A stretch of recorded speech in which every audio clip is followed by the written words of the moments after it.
Stop saying you're depressed. Stop clinging to the label of depression. Stop limiting yourself by over-attaching to a label that can never fully validate your feelings and explain your suffering. Perhaps depression is not something to diagnose and change. Perhaps it's a message. Perhaps it is a sign from your higher self. I have spent many years with many different mental health diagnoses, mental illness diagnoses, very scary ones, one of which being major depressive disorder. And I have overattached to the depression label. Now, this is not me telling you to not seek mental health care, first and foremost. I am a huge believer in therapy. I currently attend weekly therapy and it's still a major part of my life. So this is not me telling you to not go to therapy. But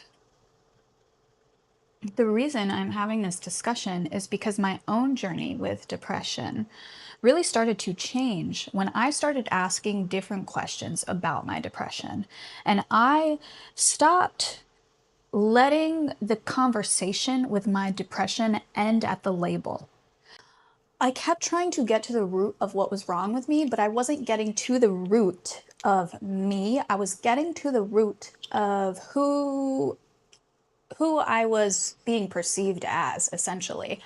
Because every time I went to therapy, it was like I got a new shiny diagnosis. So I've been given a lot of diagnoses, and the one that kind of stuck the whole time was major depressive disorder. Diagnoses can be useful. Medication can be useful. The issue is when you stop at the diagnoses and there's no further explanation or interrogation of the feeling of the suffering, you are going to stay stuck. If you think depression can explain everything about you and the way your mind works and the way you feel and the true extent and root of your suffering, you are limiting yourself. You are limiting the full experience of your soul. The diagnosis can explain an experience and it can help us to have some relation to that, to have some sort of explanation of like, oh, this is what this is. But it doesn't explain you. It doesn't, it doesn't, it describes it. It says, oh, this is, might be what it feels like, blah, blah, blah. It doesn't explain you. It doesn't explain what happened to you throughout your life. It doesn't explain who you are. And depression can really be a pathway. It can be a pathway to exploring your true wisdom, your true soul. And a lot of times, the diagnosis, the treatment plan, the limited treatment plan is shutting a door on that pathway. It's saying, I'm not going to explore what's actually going on inside me. I'm just going to take this pill to take the edge off. Depression isn't a sign that you are it's not even a sign that you're doing something wrong. It's just a sign that you are misaligned. You're misaligned with your soul, with your truth, with your authenticity. You may have seen like the quote, the opposite of depression isn't joy, it's expression. The opposite of depression is expression. And a lot of times in this society, we learn to become disconnected from our truth. I experience this more directly because I have been hospitalized. I have been in psych wards. It's training you to understand yourself as not a person, you're a person in the society. And so you're not being trained to heal, which is what you would think those places would be. You're actually being trained to become functional again so that the society functions, so that the society can use you. You're being trained to go back to work. You're being trained to stop upsetting the normal state of things, to stop being an outcast, to stop being different, to stop letting your insides rebel against your daily life in the society every day. And so oftentimes depression coming back to depression, it is really some internal part of you warring with the external part of you. It's an internalized war, and this war is ignited by society basically telling you that you cannot be who your soul wants to be, who your soul wants you to be, who your soul wants to express yourself as and create yourself as.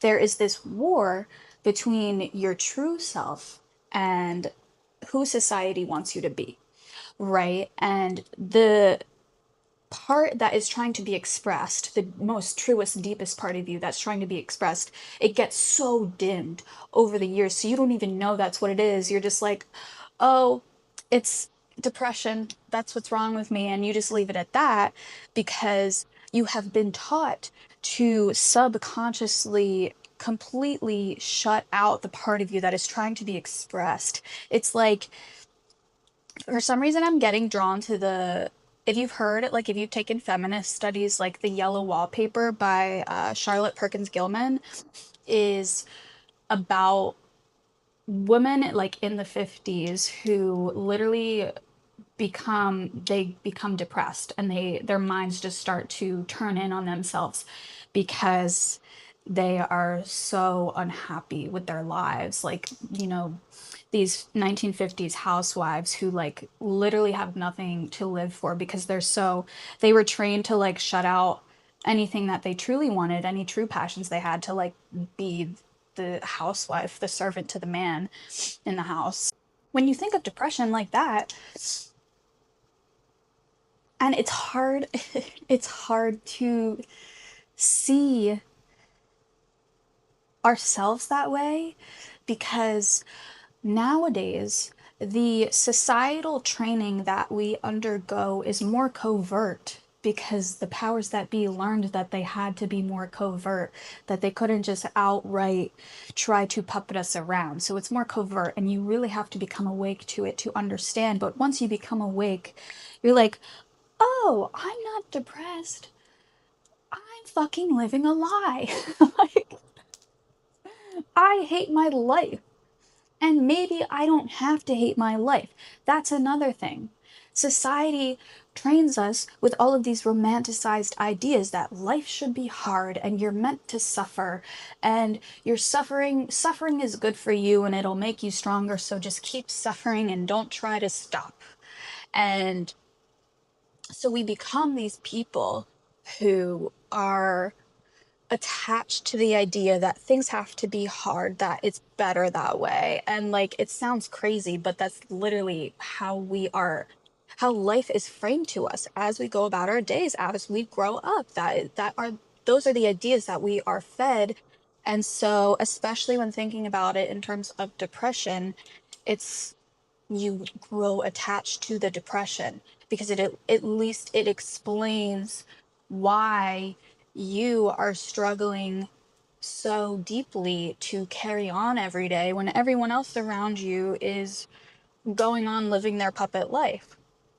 When in actuality, most people are, a lot of people aren't aware that they're being puppeted around, but most people have at least some level of consciousness, of awareness that they are doing things that they don't want to do, that they're unhappy with the things that they're doing. They just dim that down. We were taught to dim the understanding that we're unhappy if we're doing something that is supposedly good and by the rules of society. Um, it's like martyrdom, especially this is like very significant for women in this society, but we take on things because we're supposed to, even though they make us so deeply unhappy, and that's seen as heroic. So with the label of depression comes the idea that it does come with the idea of weakness. Again, like there's something wrong with you. It's just a thing that you have to overcome, that you can't escape. And it teaches you to limit the things you feel that you can have, limit the emotions that you think you can feel. It just limits you. I like to describe depression in my own experience as the distance between who I am on the outside and who I am on the inside that are continuing to just get more and more distanced until there is a strain in the connection, until the connection is like barely felt. So it creates this numbness, this sense of feeling lost and unmoored and completely stuck. And it creates this hole within you because it moves your soul so far away from who you really are on the outside that it becomes painful because we're supposed to be embodied with our true soul. That's the only way to be truly happy is if we are acting out what our soul really wants for us. So depression, it doesn't have to be a sign of weakness, a sign that there's something wrong with you, a sign that, oh, you just needed this diagnosis and this pill and you can go on your merry way. It's a sign that you need to close the gap between who you are and want to be on the inside and who your life tells you you are, who you show yourself as to the world. And I'm not saying that makes it any easier to heal because honestly, like, that's why we just cling to the diagnosis. We cling to the medication because we don't want to look deeper because looking deeper is really, really hard at first. And honestly, always, it's always hard. It gets easier though. So I implore you to examine your true soul, and it's going to be painful. It's going to be so painful, but being numb to this pain, which is really what the depression is, and then the further treatments to the depression have created, it creates this numbness. You're numbing out the pain, which doesn't make you feel any better. It just makes you feel passionless and soulless. So if you actually look at the pain and feel the pain acts as wisdom. The pain acts as guidance, and it allows you to take steps to your true self and to understand how can my soul exist in the world? How can my true authentic self, wisdom, how can my highest self exist in the world? And it's really hard to figure that out. It's really hard to understand that at first. It took me years and years and years, and I still don't feel like I've done that, but I am following the little inklings I am getting. The more I interrogate my soul, the more I ask my soul what it wants. I got to a point where I realized I was identifying more with my diagnoses, the things that I felt was wrong with me, and my gifts, my passions. For so long, I was working this job I hated, and I didn't even realize I was doing all of these things I was passionate about in secret. I didn't even think about it that way because I literally paid no attention to the things I felt passionate about. Like, I was writing poetry in secret. I have like so many different folders of poetry on my laptop that have never been shared because I just wrote them in the middle of the night when I was like suffering and in corporate hell. And like it was just kind of my outlet, and I didn't take it seriously at all. And I was doing that with so many things, like so many, like I'm a creative person and I wasn't expressing my creativity, and I was in a job where there was no creativity involved, which is depressing. The only way to heal was to express myself in the ways I felt truly passionate about, but it was also expressing the pain of that experience of, reducing myself to being held in a space where I didn't feel myself. Like expressing that part of your soul that is aching for more. And it takes a lot of courage to do that. To not reduce yourself to a diagnosis, but to claim yourself as something more, as something bigger, to create yourself as something bigger. For so many years, I kept seeking a new diagnosis. Maybe this will help me understand myself. Maybe this. And I wasn't going to find the answer to why I was in so much pain in a book, in the DSM, in from some person who met me 20 minutes ago. I was going to find it through myself, through my soul. That's the only truth that can explain me, who I am. Sometimes suffering is really just an invitation to be honest with yourself, to be authentic, to be creative. When you stop asking yourself how to get rid of a feeling you have, and you start asking yourself, what does this feeling mean about me, about my life, about who I'm becoming? What is this feeling guiding me to do, to change, to do differently? And that's where you start finding answers. Again, I only speak on what I know.